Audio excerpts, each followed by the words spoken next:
নমস্কাৰ ছাত্ৰ-ছাত্ৰীসকল, মই তুলিকা শৰ্মা তোমালোক আটাইকে গণিতৰ এই কক্ষাৰ ক্লাছলৈ স্বাগতম জনাইছো।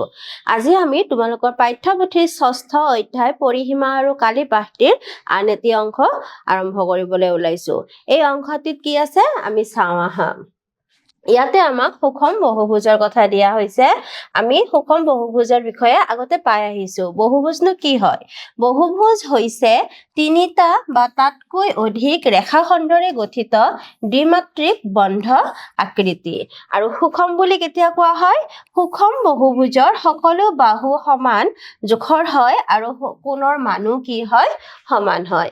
গতিকে সুষম বহুভুজ কি তোমালোকৰ নিশ্চয় মনত পৰিছে যে যিবোৰ আমাৰ ৰেখাখণ্ডৰে গঠিত দ্বিমাত্ৰিক বন্ধ আকৃতিৰ সকলোবোৰ বাহুৰ মাপ সমান হয় আৰু কোণৰ মাপ সমান হয়, তাকে কি বুলি কোৱা হয়? সুষম বহুভুজ। প্ৰথমতে আমি সমবাহু ত্ৰিভুজৰ কথা কৈছো। সমবাহু ত্ৰিভুজ এটাও কি হয়? সুষম বহুভুজে হয়। কাষৰ চিত্ৰত ত্ৰিভুজটোৰ আমি দেখিছো সকলো বাহু আৰু কোণ সমান জোখৰ। ইয়াতে আমি দেখিছো বাহুবোৰ 4 চেণ্টিমিটাৰ 4 চেণ্টিমিটাৰ 4 চেণ্টিমিটাৰ, কোণটো সেইদৰে 60 60 60।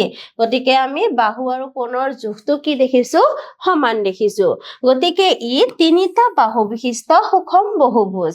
আৰু সুষম ত্ৰিভুজক কি বুলি কোৱা হয়? সমবাহু ত্ৰিভুজ। গতিকে তোমালোকে মনত ৰাখিবা। ইয়াৰ পিছত ইয়াতে কোৱা হৈছে বৰ্গৰ কথা। ইয়াতে আমি এটা চতুৰ্ভুজ দেখিছো আৰু চতুৰ্ভুজটোৰ সকলো বাহু আৰু কোণ কি দেখিছো? সমান জোখৰ।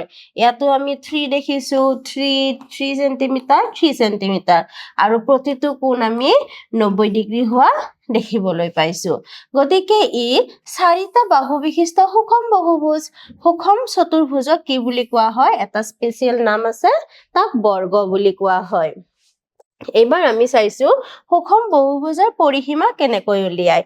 গতিকে আমি ইয়াতে দেখিলো সমবাহু ত্ৰিভুজৰ 3টা বাহুৰ মাপ সমান, বৰ্গৰ 4টা বাহুৰ মাপ সমান।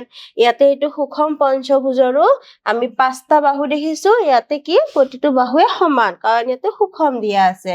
সুষম ষড়ভুজৰ ইয়াতো আমি দেখিছো 6টা বাহুৰ মাপ সমান। আৰু ওপৰৰ চিত্ৰৰ বহুভুজবোৰৰ বাহুৰ মাপ গাইগুটীয়াকৈ কি দিয়া আছে? একে দিয়া আছে। ইহঁত একোটা সুষম বহুভুজ। ইহঁতৰ পৰিসীমা বাহুৰ সংখ্যাৰ ওপৰত নিৰ্ভৰ কৰে। এইটো মনত ৰাখিবলগীয়া কথা, তোমালোকে মনত ৰাখিবা। উদাহৰণ স্বৰূপে সমবাহু ত্ৰিভুজৰ পৰিসীমা আমি কেনেকে উলিয়াও? এটা বাহুৰ দৈৰ্ঘ্য আমি 3ৰে পূৰণ কৰো। বৰ্গৰ আমি পৰিসীমা কেনেকে উলিয়াও? 4ৰে আমি এটা বাহুৰ দৈৰ্ঘ্য পূৰণ কৰো আৰু বৰ্গক সুষম চতুৰ্ভুজ বুলিও আমি ক'ব পাৰো। আৰু সুষম পঞ্চভুজৰ আমি কেনেকে উলিয়াম? 5ৰে এটা বাহুৰ দৈৰ্ঘ্য পূৰণ কৰি আমি উলিয়াব পাৰিম। তাৰমানে একে জোখৰ বাহু আমি 5 বাৰ যোগ কৰাতকে কি কৰিব পাৰো? 5ৰে পূৰণ কৰিব পাৰো। ঠিক সেইদৰে আমি এটা সিদ্ধান্ত ল'ব পাৰো যে সুষম বহুভুজৰ পৰিসীমা আমি বাহুৰ সংখ্যা আৰু এটা বাহুৰ দৈৰ্ঘ্য আমি কি কৰিব পাৰো? পূৰণ কৰি ইয়াৰ মাপটো আমি উলিয়াব পাৰো। এই কথাটো তোমালোকে ভালকৈ মনত ৰাখিবা। ইয়াৰ পিছত কি দিছে আমি চাওঁ। ইয়াতে উদাহৰণ দিয়া হৈছে এটা সুষম পঞ্চভুজৰ প্ৰতিটো বাহুৰ দৈৰ্ঘ্য 4.5 চেণ্টিমিটাৰ। ইয়াৰ পৰিসীমা নিৰ্ণয় কৰা। ইয়াত আমি কি পাইছো? পঞ্চভুজ। পঞ্চভুজ মানে আমি বাহুৰ সংখ্যা কিমান পাম? পঞ্চভুজত আমি জানো বাহু কেইটা থাকে? 5টা। বাহুৰ সংখ্যা আমি কি লিখিম? 5 লিখিম। আৰু বাহুৰ দৈৰ্ঘ্য আমি কি লিখিম? 4.5 চেণ্টিমিটাৰ। গতিকে আমি পৰিসীমা কেনেকে উলিয়াব পাৰিম?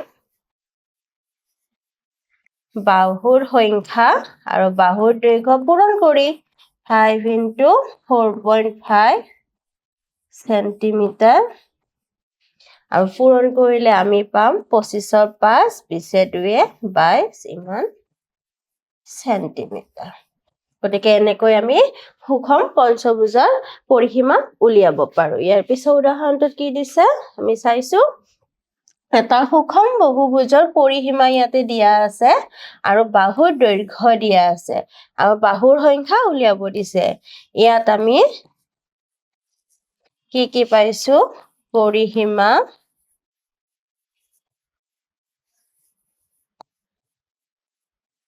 390 সেন্টিমিটাৰ বাহুৰ দৈৰ্ঘ্য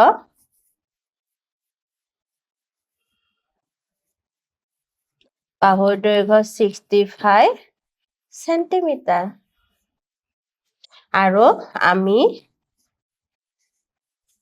জানো যে পৰিসীমা আমি কেনেকৈ উলিয়াও বাহুৰ দৈৰ্ঘ্য আৰু বাহুৰ সংখ্যা আমি পূৰণ কৰো বাহুৰ সংখ্যা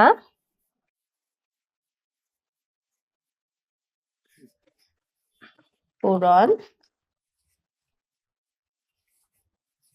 বাহুৰ দৈৰ্ঘ্য গতিকে আমি ইয়াৰ পৰা বাহুৰ সংখ্যা যদি উলিয়াব লাগে আমি কি কৰিব লাগিব পৰিসীমাক আমি হৰণ কৰি আমি উত্তৰটো পাম পৰিসীমা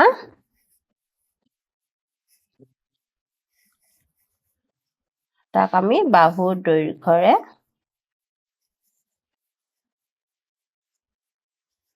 হৰণ কৰিলে আমাৰ এনসাৰটো ওলাই যাব এতিয়া ইয়াতে পৰিসীমা কিমান দিয়া আছে 390 সেন্টিমিটাৰ আৰু আমাক বাহুৰ দৈৰ্ঘ্য কিমান দিয়া আছে 65 সেন্টিমিটাৰ আৰু এটো যদি আমি পূৰণ কৰো আমি কি দেখিব পাম 6 প্ৰথমতে আমি 5 এৰে কৰি যাব পাৰো তাৰপিছত আমি 13 এৰে কৰিলে আমি এনসাৰটো কি পাম 6 গতিকে বাহুৰ সংখ্যা আমি কিমান পালো 6 ইয়াৰ পিছত আমি তোমালোকৰ পাঠ্যপুথি কৰি চাও আহাৰ 6.2 কি দিছে আমি চাও আহা 9 সেন্টিমিটাৰ বাহু বিশিষ্ট সমবাহু ত্ৰিভুজ এটাৰ পৰিসীমা নিৰ্ণয় কৰা ইয়াত আমাক কি দিয়া আছে সমবাহু ত্ৰিভুজ গতিকে সমবাহু ত্ৰিভুজৰ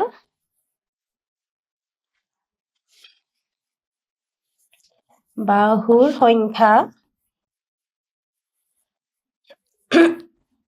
বাহুৰ সংখ্যা 3 আৰু বাহুৰ দৈৰ্ঘ্য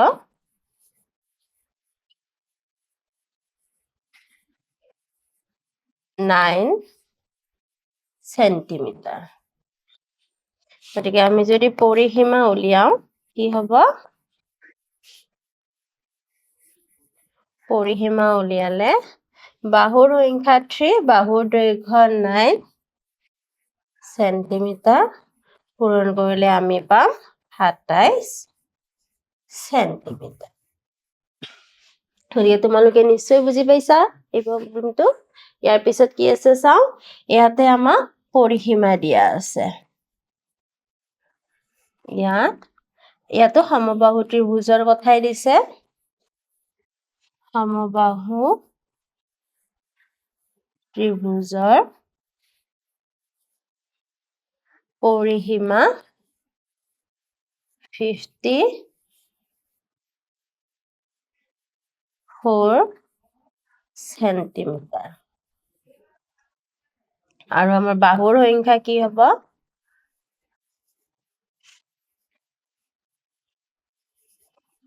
বাহুৰ সংখ্যা 3 হ'ব যেহেতু ই ত্ৰিভুজ গতিকে আমি বাহুৰ মাপ কেনেকৈ পাম আমি আগৰ উদাহৰণত দেখিছিলো যে পৰিসীমাক আমি সংখ্যাৰে হৰণ কৰিলে আমি তাৰ মাপটো পাম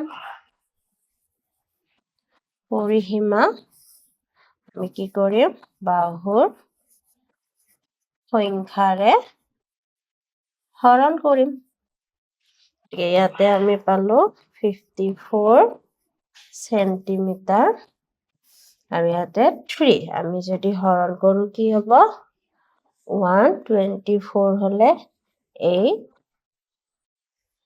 সেন্টিমিটাৰ গতিকে আমি এনেকৈ সমাধান কৰিব পাৰো ইয়াৰ পিছত কি দিছে তোমাৰ চাৰিওফালে পোৱা সুষম আকৃতিত থকা বিভিন্ন বস্তুৰ পৰিসীমা নিৰ্ণয় কৰা আমাৰ চাৰিওফালে পোৱা সুষম আকৃতিত এনেকুৱা ধৰণৰ কি বস্তু আছে আমি বিদ্যালয়ত বিচাৰি ল'ব পাৰো তোমালোকে তোমালোকৰ ব্লেকবোৰ্ডখন বিচাৰি ল'ব পাৰা ক্লাছৰুমত ব্লেকবোৰ্ড খন বিচাৰি ল'ব পাৰা তাৰ পিছত তোমালোকৰ যদি বিদ্যালয়ত এনেকুৱা বৰ্গাকৃতিৰ বা সমবাহু ত্ৰিভুজাকৃতিৰ সাইনবোৰ্ড আছে এনেকুৱা ধৰণৰ সাইনবোৰ্ড বিচাৰি ল'ব পাৰা আৰু এনেকুৱা সুষম আকৃতিৰ কি আছে তোমালোকে মনত পেলাই তোমালোকৰ বিছনা চাদৰ থাকিব পাৰে